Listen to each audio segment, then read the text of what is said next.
BRICS के सदस्य देशों ने अपने लिए विकास बैंक को दी मंजूरी। बैंक की शुरुआती पूंजी $100 अरब होगी।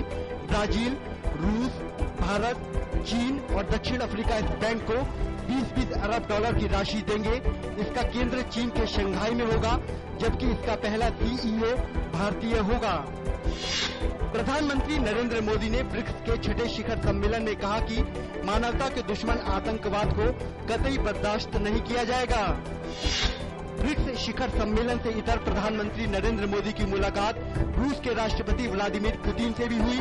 बैठक के दौरान दोनों नेताओं के बीच द्विपक्षीय संबंधों को बेहतर बनाने के उपाय के साथ आपसी सहयोग से चल रही परियोजनाओं पर भी बात हुई। फोर्टालीजा घोषणा पत्र में ब्रिक्स देशों ने नए क्षेत्रों में आपसी सहयोग बढ़ाने पर दिया जोर। ब्रिक्स देशों ने आयात और ऋण सुनिश्चित करने के लिए सहमति पत्र पर भी किए हस्ताक्षर। राज्यसभा में गाजा इजरायल संघर्ष पर हुआ हंगामा। सीपीएम नेता सीताराम येचुरी ने कहा, चर्चा के लिए चुने गए विषय को छोड़ा नहीं जाना चाहिए। उप सभापति पीजे कुरियन ने मामले पर निर्णय के लिए समय मांगा। राज्यसभा कल तक के लिए स्थगित। मुंबई में पिछले कई दिनों से हो रही बारिश से जनजीवन बुरी तरह प्रभावित हुआ है। इस बीच मुंबई में हाई टाइड की आशंका व्यक्त की गई है। इसके लिए अलर्ट जारी कर दिया गया है।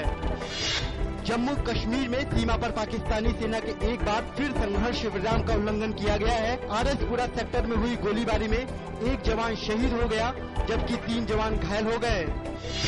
गृह मंत्री राजनाथ सिंह ने कहा है कि सरकार तटवर्ती क्षेत्रों की सुरक्षा को लेकर प्रतिबद्ध है। राज्यसभा में एक प्रश्न के जवाब में गृह मंत्री ने सरकार के तटीय क्षेत्रों की सुरक्षा के लिए उठाए गए कदमों की जानकारी दी।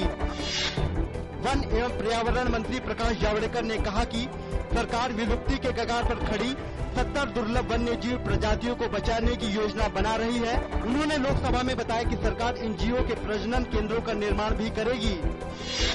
उत्तराखंड के कई हिस्सों में पिछले दिनों हुई भारी बारिश के चलते कैलाश मानसरोवर यात्रा को रोक दिया गया। खराब मौसम के चलते रास्तों के टूटने की खबर है और तीर्थ यात्रियों के जत्थों को बीच में ही रोक दिया गया है।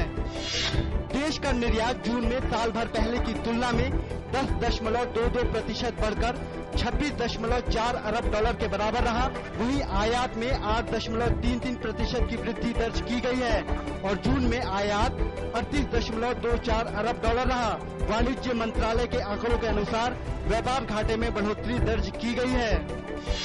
इंग्लैंड के तेज गेंदबाज जेम्स एंडरसन पर भारतीय ऑलराउंडर रविंद्र जडेजा को गाली देने और धक्का देने के आरोप में मामला दर्ज हुआ। यह मामला आईसीसी की आचार संहिता के लेवल 3 के तहत दर्ज किया गया। आरोप सही होने पर एंडरसन पर 2 मैचों का प्रतिबंध लग सकता है।